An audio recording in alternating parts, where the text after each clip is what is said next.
Hello students, आज हम start करेंगे एक्सरसाइज 14.6 के क्वेश्चंस। ठीक है ना। उससे पहले एक दो एग्जांपल हमारे रह गए थे, उन्हें हम कंप्लीट कर लेते हैं। एग्जांपल नंबर 26 है, reduce the equation of plane this in normal form and find its perpendicular distance from origin. ठीक है ना। हमें एक इक्वेशन दी है, उस इक्वेशन को सबसे पहले हमें समतल के समीकरण में चेंज करना है जो उसका नॉर्मल फॉर्म है। ठीक है ना। नॉर्मल फॉर्म में चेंज करने के बाद में हमें उसका परपेंडिकुलर डिस्टेंस निकालना है, ओरिजिन से लंबवत दूरी जो है वो फाइंड करनी है। तो सॉल्यूशन में सबसे पहले लिख लेते हैं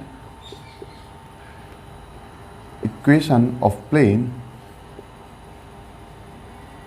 क्या गिवन है, r vector dot i cap minus 2 j cap plus 2 k cap is equal to 12। ठीक है ना।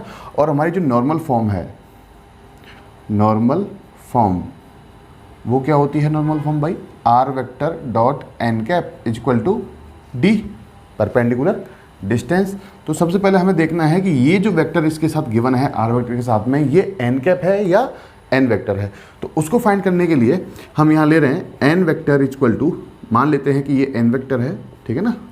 आई cap minus 2 j cap plus 2 k cap. देखो अगर ये एन कैप होगा तो इसका जो मैग्नीट्यूड है, एन कैप का जो मैग्नीट्यूड होता है वो कितना होता है, 1। तो इसका मैग्नीट्यूड कितना होगा, 1 होगा इस एन वेक्टर का। अगर ये एन कैप है तो क्या करें, इसका मैग्नीट्यूड फाइंड कर लेते हैं। तो मॉडुलस ऑफ एन वेक्टर हमें क्या मिलेगा, under root 1 square plus 2 square plus 2 square. It means under root 1 plus 4 plus 4 यानी अंडर रूट 9 इक्वल टू 3। क्या एन वेक्टर का मॉडुलस या जो परिमाण है वो 1 है, नहीं, तो this is not equal to 1। तो मॉडुलस ऑफ एन वेक्टर हमारे पास आया 3। ठीक है ना। अगर ये 1 आता तो हम बोलते हैं ये जो इक्वेशन गिवन है वो एन कैप है। अगर मॉडुलस ऑफ एन वेक्टर हमें 3 मिल रहा है, इसका मतलब ये जो गिवन इक्वेशन है वो क्या है, गिवन इक्वेशन में ये जो वेक्टर है वो क्या है, एन वेक्टर है। अगर एन वेक्टर है तो हमने समझा था कि r vector dot n vector equal to d में, अगर यहाँ हमें एन वेक्टर गिवन है तो इसे हम परपेंडिकुलर डिस्टेंस नहीं बोलेंगे। तो फिर डिस्टेंस कब बोलेंगे इसको परपेंडिकुलर, जब हम इसमें क्या करेंगे, मॉडुलस ऑफ एन वेक्टर का क्या करेंगे, दोनों पक्षों में डिवाइड कर देंगे। बात क्लियर हो रही है। ठीक है ना। तो मॉडुलस ऑफ एन वेक्टर का इसमें हम क्या करेंगे, दोनों पक्षों में डिवाइड कर देंगे। तो क्या मिलेगा हमें, r vector dot i cap minus 3 J cap plus 2 k cap equal to 12। और हमें मॉडुलस ऑफ एन वेक्टर क्या करना है, डिवाइड करना है modulus of n vector upon modulus of n vector. ठीक है ना। तो क्या मिलेगा फाइनली, आर वेक्टर डॉट, देखो मॉडुलस ऑफ एन वेक्टर कितना मिला हमें, 3। तो इस 3 को हम इसमें अलग अलग डिवाइड कर रहे हैं। तो I cap by 3 minus 3 by, sorry ये 2 है, 2 by 3 J cap, 2 by 3 J cap plus 2 by 3 K cap is equal to 12 by 3। ठीक है ना। तो फाइनली हमारे पास इक्वेशन क्या आ गई, नॉर्मल फॉर्म में I cap by 3 minus 2 by 3 J cap plus 2 by 3 K cap is equal to 4। तो ये जो इक्वेशन हमारे पास आई है, ये इक्वेशन कौन सी है, नॉर्मल फॉर्म, नॉर्मल फॉर्म। ठीक है ना। अब हमें चाहिए परपेंडिकुलर डिस्टेंस। उसने कहा कि चेंज करो नॉर्मल फॉर्म में, उसके बाद में आप इसकी परपेंडिकुलर डिस्टेंस फाइंड करो। तो सिंपली परपेंडिकुलर डिस्टेंस क्या हो जाएगी, perpendicular distance d equal to कितना मिला हमें, 4। जो ये डिस्टेंस होगी 4, ये हमारी क्या होगी, परपेंडिकुलर डिस्टेंस होगी, क्योंकि ये हमें क्या मिल गया यहाँ पर, एन कैप। बात क्लियर हुई। ठीक है ना। मॉडुलस ऑफ एन वेक्टर के हमें दोनों पक्षों में क्या करना है, डिवाइड करना है। तो इस तरीके से हमें एग्जाम्पल्स को सॉल्व करना है। कॉपी करेंगे इसको। तो नेक्स्ट एग्जाम्पल नंबर 27। एग्जाम्पल 27 है, find the equation of a plane which is at a distance of 2 units from origin. ठीक है ना, and direction ratios of a normal are 12 minus 3 and 4। ये क्वेश्चन हमें गिवन है। तो उसने कहा कि एक इक्वेशन आपको फाइंड करनी है प्लेन की जो ओरिजिन से 2 यूनिट की डिस्टेंस पर है। ठीक है ना। उसका जो परपेंडिकुलर डिस्टेंस है वो कितना है, 2 यूनिट्स है। और उसके जो नॉर्मल के डायरेक्शन रेशियोज हैं या दिक् अनुपात हैं वो हमें गिवन है 12 माइनस 3 एंड 4। देखो मैंने आपसे बताया था कि r vector dot N cap equal to d में ये जो डी होता है वो होता है परपेंडिकुलर डिस्टेंस, परपेंडिकुलर डिस्टेंस। ठीक है ना। और ये होता है आपका नॉर्मल यूनिट वेक्टर, ठीक है ना। और इसको तो सिंपली आपने पोजीशन वेक्टर पॉइंट पी कहा था, ठीक है ना। तो नॉर्मल यूनिट वेक्टर। अच्छा, दूसरा इक्वेशन हमारे पास क्या था, r vector dot n vector equal to d, ठीक है ना। इस केस में ये था हमारे पास नॉर्मल वेक्टर, नॉर्मल वेक्टर। अगर नॉर्मल वेक्टर हमें इक्वेशन में गिवन है तो इसे हम परपेंडिकुलर डिस्टेंस नहीं बोलेंगे, ठीक है ना। और जब नॉर्मल वेक्टर हमें गिवन है तो उसके अंदर हमें क्या आते हैं, डायरेक्शन रेशियोज। क्या आते हैं भाई, डायरेक्शन रेशियोज आते हैं किसके अंदर, नॉर्मल वेक्टर में। और नॉर्मल यूनिट वेक्टर में हमारे पास क्या आते हैं, डायरेक्शन कोसाइंस, ठीक है ना। तो हमें डायरेक्शन रेशियोज गिवन है, इसका मतलब हमें एन वेक्टर के जो स्केलर कंपोनेंट्स हैं वो हमें गिवन है। अगर हमें डायरेक्शन कोसाइंस गिवन होते तो हम बोलते कि वो नॉर्मल यूनिट वेक्टर के क्या हैं, स्केलर कंपोनेंट्स हैं, ठीक है ना, नॉर्मल यूनिट वेक्टर के स्केलर कंपोनेंट्स। लेकिन हमें अभी क्या गिवन है, डायरेक्शन रेशियो। तो इसका मतलब नॉर्मल वेक्टर के हमारे पास क्या है, स्केलर कंपोनेंट्स। तो ये एन वेक्टर के स्केलर कंपोनेंट है। ये बात क्लियर हुई, ठीक है ना। तो सबसे पहले लिख लेंगे सॉल्यूशन में, सॉल्यूशन में लिख लोगे आप लोग, distance from origin, from origin कितना गिवन है, 2 यूनिट, ठीक है ना। And direction ratios of normal क्या गिवन है, 12 - 3 एंड 4, ठीक है ना। Equation of plane, equation of plane कितना होता है भाई, r vector dot n vector equal to d. बात क्लियर हुई। तो हमारे पास, सॉरी एन कैप लिखेंगे इसको यहाँ पर, equation of plane in normal form, in normal form, ठीक है ना। R vector dot N cap equal to D. और हमारे पास गिवन क्या है, एन वेक्टर, ठीक है ना, डायरेक्शन रेशियोज गिवन है। तो एन वेक्टर कितना मिलेगा, 12 i cap - 3 j cap plus 4 k cap. देखो ये हमें 2 यूनिट जो गिवन है वो परपेंडिकुलर डिस्टेंस है। और परपेंडिकुलर डिस्टेंस हमें लिखनी है कब, जब हम यहाँ पर क्या लिखते हैं, एन कैप, ठीक है ना। अगर एन वेक्टर होगा तो हम यहाँ पर 2 यूनिट नहीं लिखेंगे। बात क्लियर हो रही है। एन कैप है तो ही हम 2 यूनिट लिखेंगे। तो सबसे पहले देखो ये हमें डायरेक्शन रेशियो दे रखे हैं नॉर्मल के, इसका मतलब हमें दे रखा है एन वेक्टर ये। तो इस एन वेक्टर का पहले हमें क्या निकालना पड़ेगा, एन कैप निकालना पड़ेगा। फिर इस इक्वेशन में हम वैल्यू पुट करेंगे और यहाँ पर डी कितना रखेंगे, फिर 2। अगर आप यहाँ पर एन वेक्टर रख दो और 2 यूनिट डी रख दो तो ये तो गलत हो जाएगा। बात क्लियर हो रही है, ठीक है ना। तो एन कैप निकालने के लिए क्या करेंगे, n vector upon modulus of n vector. N vector कितना है, 12 i cap - 3 j cap plus 4 k cap divide under root 12 square plus 3 square plus 4 square. कितना मिलेगा, 12 i cap - 3 j cap plus 4 k cap upon under root 144 plus 9 plus 16, ठीक है। तो कितना हो जाएगा ये, 12 i cap - 3 j cap plus 4 k cap upon under root कितना हो गया भाई, ये तो हो गया 50, 60, 169, ठीक है ना। और 169 का अंडर रूट कितना होता है, 13, यानी 12/13 i cap - 3/13 j cap plus 4/13 k cap. ये हमें मिलेगा क्या, एन कैप, ठीक है ना। अगर एन कैप हमारे पास आ गया तो इस इक्वेशन में हम अब डी के स्थान पे क्या लिख सकते हैं, 2 यूनिट्स। तो इक्वेशन ऑफ प्लेन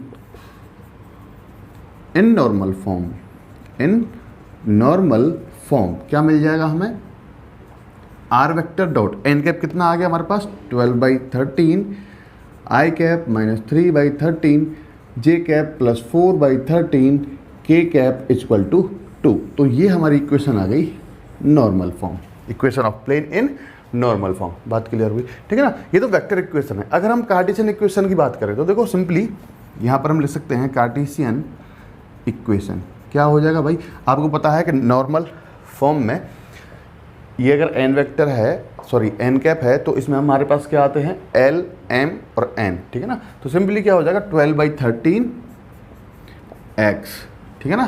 कितना, 12/13 x माइनस 3/13 y, ठीक है ना, प्लस 4/13 z इक्वल टू 2। तो ये हमारे पास क्या आ गई, कार्टेशियन इक्वेशन आ गई। बात क्लियर हुई, ठीक है ना। इसमें हमारे पास l इक्वल टू 12/13 है, m इक्वल टू -3/13 है और n इक्वल टू हमारे पास 4/13 है। बात क्लियर हुई? ठीक है ना। तो इस तरीके से एग्जाम्पल को सॉल्व करना है। बात क्लियर हुई? ठीक है ना। कॉपी करेंगे इसको। तो नेक्स्ट एग्जाम्पल 28 है, find the direction cosines of the perpendicular to the plane r vector dot 6i cap plus 2j cap minus 3k cap plus 7 equal to 0 passing through origin. ठीक है ना। तो हमें ओरिजिन से प्लेन पर, समतल पर डाले गए लंब के क्या निकालने हैं? डायरेक्शन कोसाइंस यानी दिक्कोजय निकालने हैं। मतलब हमें एन कैप के, सिंपली अगर सिंपल भाषा में हम समझें तो हमें एन कैप के जो स्केलर कंपोनेंट्स हैं वो हमें फाइंड करने हैं। तो इसमें कुछ नहीं है, तो सॉल्यूशन में सबसे पहले लिख लेंगे गिवन इक्वेशन हमारे पास क्या है? R vector dot 6i cap plus 2j cap minus 3k cap plus 7 equal to 0, इस तरीके से। ठीक है ना। देखो सबसे पहले आप इसे कार्टेशियन फॉर्म में चेंज करके देखो हमें क्या मिलेगा। आर वेक्टर में क्या होते हैं? x y z, ये हमारे पास क्या आ गए? a b c। सिंपली तो क्या लिखेंगे इसको? 6x plus 2y minus 3z plus 7 equal to 0, है ना। और हमने क्या पढ़ा कि r vector dot N cap equal to d, तो बराबर में लिखना है हमें डी। तो उसके लिए हम 7 को उधर छोड़ देते हैं, पॉजिटिव रहेगा, बाकी साइड टर्म्स उधर चली जाएंगी। तो क्या मिलेगा? -6x minus 2y plus 3z equal to 7। बात क्लियर हुई? ठीक है ना। तो ये हमारे पास अभी क्या है? ये जो इक्वेशन है वो किस रूप में है? इस रूप में ax plus by plus cz equal to d. लेकिन हमें abc नहीं चाहिए, हमें क्या चाहिए? l m n चाहिए। तो उसके लिए हम क्या करेंगे? देखो इसे मैं वापस किस रूप में चेंज करूं? वेक्टर रूप में। तो क्या मिलेगा? R vector dot -6i cap minus 2j cap plus 3k cap equal to 7। इसका मतलब हमें ये r vector dot n vector equal to d के रूप में है। ठीक है ना। एन वेक्टर क्यों बोला? क्योंकि इसमें ABC डायरेक्शन रेशियोज हैं। तो हमें क्या करना होगा? इस इक्वेशन को पहले नॉर्मल फॉर्म में चेंज करेंगे, मतलब r vector dot N cap equal to d वाली फॉर्म में चेंज करेंगे। तो उसके लिए हम क्या करेंगे? सबसे पहले मॉडुलस ऑफ एन वेक्टर से दोनों पक्षों में क्या करना है? हमें डिवाइड करना है। तो एन वेक्टर लिखेंगे पहले, क्या आ जाएगा? -6i cap minus 2j cap plus 3k cap. अब इसका हमें क्या लिखना है? मॉडुलस ऑफ एन वेक्टर क्या मिल जाएगा? Under root 6 square plus 2 square plus 3 square. 6 square means 36, 2 square means 4 and 3 square यानी 9। तो ये हमें मिलेगा अंडर रूट 49 इक्वल टू 7। तो हमारे पास क्या आ गया? Modulus of n vector. तो इस इक्वेशन में, इक्वेशन नंबर फर्स्ट में मॉडुलस ऑफ एन वेक्टर से हम क्या करेंगे? डिवाइड करेंगे। Dividing by modulus of n vector in equation first. बात क्लियर हुई? तो देखो हमें क्या मिलेगा? R vector dot -6i cap minus 2j cap plus 3k cap equal to 7। ये तो हमने लिखा इक्वेशन नंबर फर्स्ट। इसमें हमें डिवाइड क्या करना है? Modulus of n vector. और मॉडुलस ऑफ एन वेक्टर हमारे पास कितना है? 7, यानी अपॉन 7। बात क्लियर हुई? ठीक है ना। दोनों पक्षों में हमने क्या किया? मॉडुलस ऑफ एन वेक्टर से मल्टीप्लाई किया। तो इधर तो हमें मिल गया 1, है ना। और इधर क्या मिल जाएगा? 6 r vector dot -6/7 i cap minus 2/7 j cap plus 3/7 k cap equal to 1। तो अब इस इक्वेशन को हम बोल सकते हैं नॉर्मल फॉर्म, यानी ये इक्वेशन इस रूप में हमें मिली, R vector dot N cap equal to D. और हमें पता है कि एन कैप के अंदर क्या आते हैं? हमारे डायरेक्शन कोसाइंस यानी दिक्कोजयें। तो सिंपली मैं ले सकता हूँ डायरेक्शन कोसाइंस आर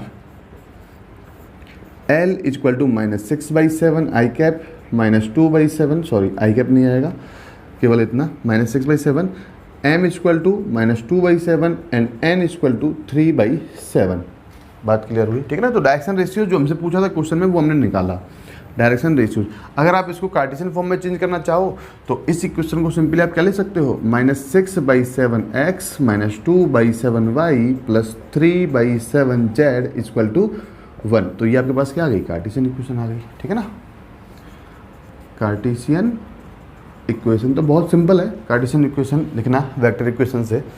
तो इस कार्टेशियन इक्वेशन में हमारे पास जो ये स्केलर कंपोनेंट्स हैं -6/7 -2/7 प्लस 3/7, ये हमारे पास क्या है? डायरेक्शन कोसाइंस हैं, यानी दिक्कोजयें हैं। बात क्लियर हुई? ठीक है ना। तो इस तरीके से एग्जाम्पल को सॉल्व करना है। कॉपी करेंगे इसको। तो नेक्स्ट एक्सरसाइज 14.6 के सारे एग्जांपल्स कंप्लीट हो चुके हैं। इसके बाद हम एक्सरसाइज 14.6 के क्वेश्चन स्टार्ट करेंगे। तो सबसे पहले क्वेश्चन नंबर 1 से स्टार्ट करते हैं। Find the equation of plane which is perpendicular to x axis and that passes through the point 2, -1 and 3। ठीक है ना। तो हमें उस प्लेन का इक्वेशन निकालना है जो एक्स एक्सिस के परपेंडिकुलर है और इस पॉइंट से पास होता है। ठीक है ना। सबसे पहले हम ये समझते हैं कि हमने इक्वेशन ऑफ प्लेन कितने टाइप्स के पढ़े। एक तो हमने इक्वेशन ऑफ प्लेन पढ़ा ax plus b y plus c z plus d equal to 0 और इस इक्वेशन को हमने कहा जनरल इक्वेशन। क्या कहा इसको हमने? General equation. इसके बाद हमने पढ़ा इंटरसेप्ट फॉर्म में x upon a y upon b plus z upon c equal to 1 के रूप में। ठीक है ना। उसके बाद हमने पढ़ा नॉर्मल फॉर्म यानी r vector dot N cap equal to d के रूप में। ये 3 इक्वेशन हमने पढ़े किसी भी प्लेन के। अच्छा, हमें इस क्वेश्चन में नहीं कहा कि उसने इंटरसेप्ट फॉर्म में निकालो या नॉर्मल फॉर्म में निकालो। तो जो जनरली हम किस रूप में निकालेंगे उसको जनरल इक्वेशन के रूप में निकालेंगे। तो सबसे पहले यहाँ सॉल्यूशन में लिख लेते हैं, कि plane perpendicular to x axis and passing through the point 2, -1, 3। ठीक है ना। इट मीन्स, इसका मतलब क्या हुआ देखो समझते हैं। अगर उसने कहा कि प्लेन जो है वो एक्स एक्सिस के परपेंडिकुलर है, अगर एक्स एक्सिस के परपेंडिकुलर है यानी वाई एक्सिस और जेड एक्सिस में वो नहीं गया, तो इसका मतलब क्या हुआ कि यहाँ पर b इक्वल टू हमें 0 मिलेगा और c इक्वल टू 0 मिलेगा। ठीक है ना। क्योंकि वो कहाँ गया? सिर्फ एक्स एक्सिस के परपेंडिकुलर है, तो इनमें तो गया नहीं वाई और जेड में, तो b इक्वल टू 0 और c इक्वल टू 0 मिलेगा। तो सिंपली हमें जो इक्वेशन मिलेगा, अच्छा इक्वेशन क्या था हमारे पास? ax plus b y plus c z plus d equal to 0। हमने कहा कि b इक्वल टू 0 है और c इक्वल टू भी 0 है, तो ax plus d equal to हमें क्या मिला? 0 मिला। इक्वेशन किसका? प्लेन का। अच्छा, यहाँ पर अगर हम देखें तो x इक्वल टू हमारे पास कितना है? 2। तो सिंपली पुट कर देंगे हेयर x इक्वल टू कितना? 2। तो क्या मिलेगा हमें? 2a plus d equal to 0 यानी d इक्वल टू हमारे पास आ गया -2a। ठीक है ना। And d equal to -2a किस में रखेंगे हम? इक्वेशन नंबर फर्स्ट में put d equal to -2a in equation first, है ना। क्योंकि हमें तो इक्वेशन निकालनी है किसकी? प्लेन की। तो हमारे पास d का वैल्यू नहीं था, तो d का वैल्यू कितना है हमारे पास? -2a। तो इस इक्वेशन में हम पुट कर देंगे तो क्या मिलेगा? ax -2a equal to 0। तो a कॉमन आया, क्या मिलेगा? x -2 equal to 0। अच्छा, a कहाँ चला जाएगा? 0 में। तो सिंपली क्या मिल जाएगा हमें? x -2 equal to 0। x -2 equal to 0। और ये कौन सी इक्वेशन होगी? जो x एक्सिस के परपेंडिकुलर है और इस पॉइंट से पास हो रही है। बात क्लियर हुई? तो हमारे पास आ जाएगा x -2 इक्वल टू 0। ठीक है ना। तो कॉपी करेंगे इसको। तो नेक्स्ट क्वेश्चन नंबर सेकंड है find the equation of the plane that passes through x axis and point 3, 2 and 4। ठीक है ना। तो सॉल्यूशन में लिख लेते हैं the plane passes through x axis and point 3, 2 and 4। It means, ठीक है ना। इसका मतलब समझते क्या हुआ। देखो, उसने कहा कि जो प्लेन है वो एक्स एक्सिस से पास हो रहा है। अगर प्लेन किसी भी एक्सिस से पास हो रहा है, इसका मतलब ओरिजिन से उसकी कोई दूरी तो रही नहीं परपेंडिकुलर। ठीक है ना। जब वो एक्सिस से ही पास हो जाएगा तो ओरिजिन से डिस्टेंस रहेगा? नो। देखो, इस तरीके से अगर हम इसको समझें कि जो प्लेन है वो इस एक्सिस से पास हो रहा है ना, इस एक्सिस से अगर वो पास हो रहा है तो परपेंडिकुलर डिस्टेंस हमें कब मिलती? जब वो इस तरीके से होता। ठीक है ना। लेकिन ये प्लेन इस तरीके से ना होकर ये प्लेन इस तरीके से एक्स एक्सिस से पास हो रहा है, तो परपेंडिकुलर डिस्टेंस तो क्या रहा? 0। अगर एक्स एक्सिस से पास हो रहा है तो उसमें जो पॉइंट ए होता है वो भी कितना मिलेगा? 0। अगर जनरल इक्वेशन में यहाँ लिखूँ, अगर यहाँ क्या मिलेगा हमें? यहाँ क्या मिलेगा? It means a equal to 0 and d equal to 0। ठीक है ना। अगर हम जनरल इक्वेशन लिखें, जनरल इक्वेशन ऑफ प्लेन, तो क्या है हमारे पास? ax plus b y plus c z plus d equal to 0। उसने कहा प्लेन एक्स एक्सिस से पास हो रहा है, यानी परपेंडिकुलर डिस्टेंस कितना हो गया? 0। एक्स एक्सिस से पास हो रहा है, इसका मतलब a इक्वल टू कितना? 0। तो सिर्फ हमें क्या मिल जाएगा? B y plus c z equal to 0। ये इक्वेशन मिलेगा हमें किसका? प्लेन का, इसको हमने कहा इक्वेशन नंबर फर्स्ट। अब हमारे पास पॉइंट के अंदर देखो एक्स वाई जेड में वाई भी है और जेड भी है, तो वैल्यू पुट करते हैं हेयर। वाई इक्वल टू कितना 2, जेड इक्वल टू कितना 4, तो कितना मिल जाएगा हमें 2b plus 4c equal to 0, 2 common मिला, b plus 2c equal to 0, यानी b plus 2c equal to कितना 0 और b इक्वल टू कितना मिला 2c। ठीक है ना। देखो यहाँ से आप चाहे b का वैल्यू निकालो चाहे निकालो आप c का वैल्यू, किसी भी एक टर्म का वैल्यू निकालो। जैसे हमने निकाला b इक्वल टू -2c, तो put b equal to, equation निकालेंगे किसका, प्लेन का, तो put b equal to -2c in equation first, तो देखो क्या मिलेगा, b इक्वल टू -2c रख रहे हैं। ठीक है ना, तो क्या आ जाएगा -2cy plus c z equal to 0, and c क्या आ जाएगा कॉमन, तो -2y plus Z equal to 0, यानी कि -2y plus Z equal to 0। ठीक है ना, तो equation of plane that passes through the x axis and point 3 to 4 क्या मिलेगा हमें, -2y plus Z equal to 0। ठीक है ना, तो इस तरीके से हमें इस क्वेश्चन को सॉल्व करना है। कॉपी करेंगे इसको। Next question number 4। Question number 4 है find the vector equation of a plane which is at a distance of 7 units from the origin and has i cap as the unit vector along normal to it. ठीक है ना, तो उसने कहा कि हमें एक प्लेन का इक्वेशन निकालना है, वेक्टर इक्वेशन निकालना है जिसका परपेंडिकुलर डिस्टेंस ओरिजिन से दे रखा है 7 यूनिट, और परपेंडिकुलर डिस्टेंस की डायरेक्शन में ही हमें एक यूनिट वेक्टर गिवन है जो आई कैप के रूप में हमें दे रखा है। ठीक है ना, नॉर्मल टू इट। तो सॉल्यूशन में सबसे पहले लिख लेंगे परपेंडिकुलर डिस्टेंस, क्या लिखेंगे, perpendicular distance d equal to 7 and normal unit vector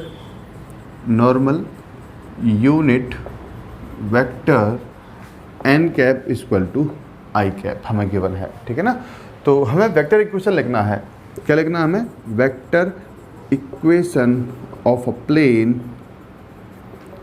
in normal form. क्या हो जाएगा भाई वेक्टर इक्वेशन नॉर्मल फॉर्म में, r vector dot N cap equal to d. तो देखो इसमें हमारे पास एन कैप भी है और डी भी है, तो सिंपली वैल्यूज पुट करनी है। इसका मतलब r vector dot N cap कितना, आई कैप इक्वल टू 7। तो ये इक्वेशन हमारे पास आ जाएगी vector equation in normal form plane का। बात क्लियर हुई। अगर आपको कार्टेशियन इक्वेशन निकालना है, बहुत ही सिंपल क्वेश्चन, सस्ता सरल सवाल है ये।